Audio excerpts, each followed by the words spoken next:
मनाली के जंगल में सुनहरी चिड़िया अपनी माँ टुनटुनी चिड़िया के साथ रहती थी। कई महीने पहले उसके पिता कालू कौवे की मौत एक गंभीर बीमारी के कारण हो गई थी। टुनटुनी जंगल में घूम घूम कर गुब्बारे बेचा करती थी। एक बार की बात है, जंगल में बारिश का मौसम शुरू हो चुका था।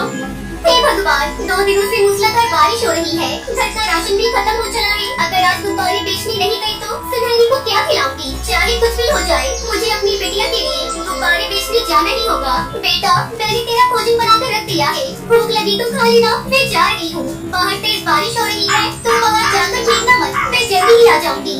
तब तक आप लोग कमेंट में बताएं 70 डिवाइडेड बाय 9 कितने होते हैं। आप कहाँ जा रही हो? बच जाओ ना माँ। अरे बिटिया, 2 दिनों से घर पर बैठी हूँ, एक पैसे की आमदनी नहीं हुई। किसी भी हाल में आज मुझे गुब्बारे बेचने जाना ही होगा, वरना भूखे मरने की नौबत आ जाएगी। तो मुझे मत रोक बिटिया, मैं जल्दी आ जाऊंगी। इतना कहकर टुनटुनी चिड़िया गुब्बारे बेचने चली जाती है। चारों तरफ पानी ही पानी भरा था, ऊपर से बारिश भी हो रही थी। गुब्बारे लो, गुब्बारे, रंग बिरंगे गुब्बारे लो, सुंदर सुंदर गोल गोल गुब्बारे लो। सुंदरी कौवे अपनी घर की खिड़की से जब टुनटुनी को बारिश में भीगते हुए गुब्बारे बेचते देखती है तो कहती है, अरे और टुनटुनी पगला गई है क्या? इतनी तेज बारिश में गुब्बारे बेच रही हो? कौन खरीदने आएगा तुम्हारे गुब्बारे? क्या करूं? भौजी, मेरी मजबूरी है। घर में राशन बिल्कुल भी नहीं बचा। पापी पेट को भरने के लिए चाहे आंधी हो या तूफान, मुझे जाना ही पड़ेगा। वो फिर से आवाज लगाती है, गुब्बारे लो, गोल गोल रंग बिरंगे गुब्बारे लो। किसी तरह वो सड़क पर आती है, तभी एक कल उसके पास आकर रुकती है। अरे बहन, आज मेरी बेटी का जन्मदिन है। इतनी तेज बारिश में सारे गुब्बारे बंद हैं। आप ये सारे गुब्बारे मुझे दे दो और ये 500 रुपए। टुनटुनी 500 का नोट देखकर बहुत खुश होती है। वो रुपयों से खाने पीने का बहुत सारा सामान खरीदती है और घर की तरफ रवाना हो जाती है।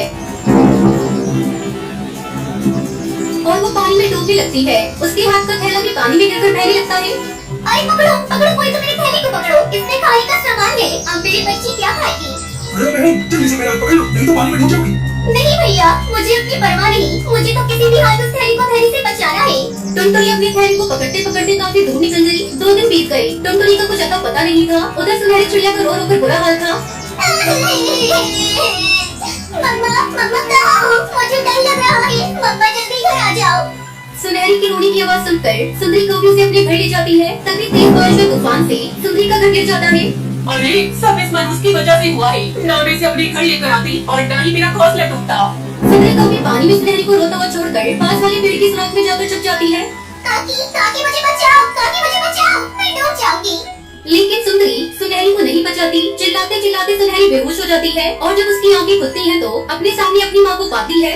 मम्मा, मम्मा मुझे छोड़कर कहाँ चली गई थी? मम्मा, आपको पता है मैं आपके लिए बहुत रो रही थी। मुझे तो लगा पापा ने आपको भी अपने पास बुला लिया। माँ, सुनहरी मेरी बच्ची, ऐसा मत बोल। मैं बहुत बड़ी मुसीबत में फंस गई थी, लेकिन ऊपर वाले का शुक्र है कि तू मेरे सामने है। दरअसल बचाव दल के पक्षी ने पहले टुनटुनी को बचाया था। बाद में सुनहरी को। बारिश रुकने पर वो वापस अपने घर लौटती है और खुशी खुशी रहने लगती है। हिमाचल नाम के गांव में टुनटुनी नाम की एक चिड़िया अपनी माँ टूनी और पिता टुन्नू चिड़िया के साथ रहती थी। टुनटुनी चिड़िया का परिवार बहुत गरीब था। उसके माता पिता मजदूरी का काम करते थे। बड़ी मुश्किलों से उनके घर का खर्चा जैसे तैसे निकाल पाते थे। कुछ ही दिनों में दिवाली का त्योहार आने वाला था और इधर टुनटुनी चिड़िया के माता पिताजी को कोई काम नहीं मिल पा रहा था। एक दिन टुनटुनी चिड़िया अपनी माँ से कहती है, माँ, दिवाली आने वाली है तो हमारे घर में मिठाई पटाखे लाएंगे ना पिताजी? मेरी सारी सहेलियाँ नए खिलौने पटाखे लाने वाली हैं। हम दिए भी जलाएंगे और हम अपने छोटे से आंगन में रंगोली भी बनाएंगे ना माँ? टुनटुनी चिड़िया अपनी माँ को अपने सपने बता रही थी। उसकी बातें सुन टुनटुनी चिड़िया मन ही मन बहुत दुखी हो जाती है और टुनटुनी से कहती है,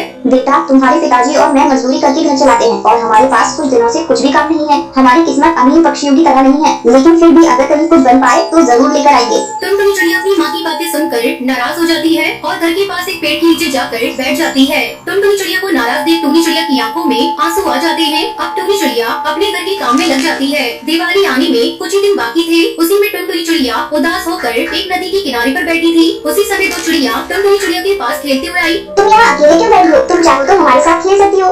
मैं तुम्हारे साथ नहीं खेल सकती।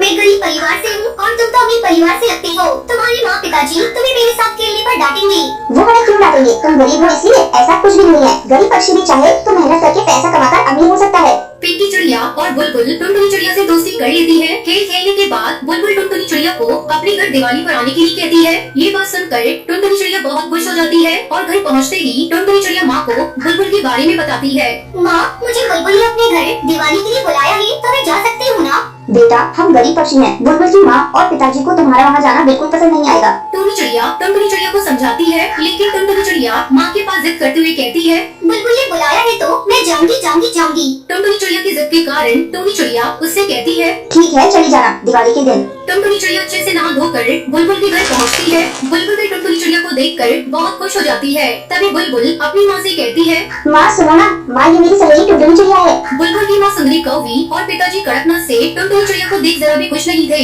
टुनटुनी चिड़िया की गरीबी उसके चेहरे से झलक रही थी और बुलबुल किसी भी गरीब घर के पक्षी से दोस्ती करे ये उन्हें बिल्कुल पसंद नहीं था। बुलबुल के पिताजी बुलबुल को एक साइड में लेकर जाते हैं और उससे कहते हैं, बुलबुल तुम्हें कितनी बार बताया है कि गरीब घर के पक्षियों से दोस्ती मत करो। तुम इन गरीब पक्षियों को नहीं जानती बेटी। पहले अमीर पक्षी से दोस्ती करते हैं और उसके बाद में उनके घर चोरी करते हैं। बुलबुल के पिताजी की बातें बाहर खड़ी टुनटुनी चिड़िया ने सुन ली। उसे बहुत बुरा लगा। उसे अपनी माँ की बातें याद आने लगी और वो रोते हुए वहाँ से बाहर निकल जाती है। दूर खड़ी रहकर आसमान में फूटते पटाखे देखने लगती है। इधर बुलबुल भी कड़कनाथ सेठ के सामने कुछ नहीं बोल पाती और बाहर आकर पटाखे फोड़ने लगती है। टुनटुनी चिड़िया दूर खड़ी रहकर बुलबुल को देख रही थी और तभी बाहर से एक रॉकेट आकर बुलबुल के पीछे गिर जाता है। बुलबुल उसके पास ही खड़ी थी। टुनटुनी चिड़िया ने झट से बुलबुल को वहाँ से हटाया। बुलबुल को वहाँ से हटाते ही जोर जोर से पटाखे फूटने की आवाजें हुई। आवाज सुनकर सभी पक्षी बाहर आ जाते हैं। पटाखे फूटने से टुनटुनी चिड़िया के पैरों में और चेहरे पर चोट आई थी। ये देख बुलबुल टुनटुनी चिड़िया से कुछ बोलती, तभी बुलबुल के पिता बुलबुल से कहते हैं, बुलबुल मेरी बच्ची तुम्हें कुछ छोड़ तो नहीं ना।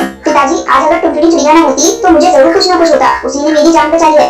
बुलबुल के पिताजी टुनटुनी चिड़िया की ओर देखते हैं और उससे कहते हैं, टुनटुनी चिड़िया मैंने तुमसे इतना भला बुरा कहा और फिर भी तुमने बुलबुल की जान बचाई। बुलबुल मेरी दोस्त है, उसे बचाना मेरा फर्ज है। तभी कड़कनाथ सेठ की नजर टुनटुनी चिड़िया के जख्मों पर जाती है। बेटी तुम्हें कितनी चोट आई है? चलो अंदर चलो, मैं अभी डॉक्टर को बुलाता हूँ। बेटी टुनटुनी चिड़िया मुझे माफ कर दो, मैंने तुम्हें गलत समझा।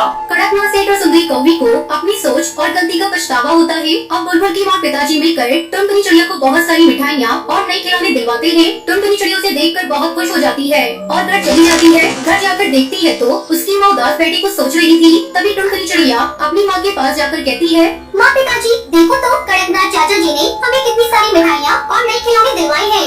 टोनी चिड़िया अपनी बेटी को खुश देखकर बहुत खुश हो जाती है और टोनी चिड़िया बुलबुल के घर जाकर बुलबुल की माँ और पिताजी को धन्यवाद करती है। फिर कड़कनाथ सेठ उन सबको मिठाई और पटाखे देता है। फिर सभी बुलबुल के परिवार के साथ मिलकर दिवाली मनाते हैं। कड़कनाथ सेठ अब टोनी चिड़िया और टुन्नू को अपनी फैक्ट्री में ही अच्छी तनख्वाह देकर काम भी दे देता है। इसलिए अब टुन्नू चिड़ा और टोनी चिड़िया भी बहुत खुश थे। इस कहानी से हमें सीख मिलती है कि जिंदगी में अगर हम हमेशा ईमानदारी से काम करते रहे तो हमारी किस्मत हमें इसका फल आज नहीं तो कल जरूर दिला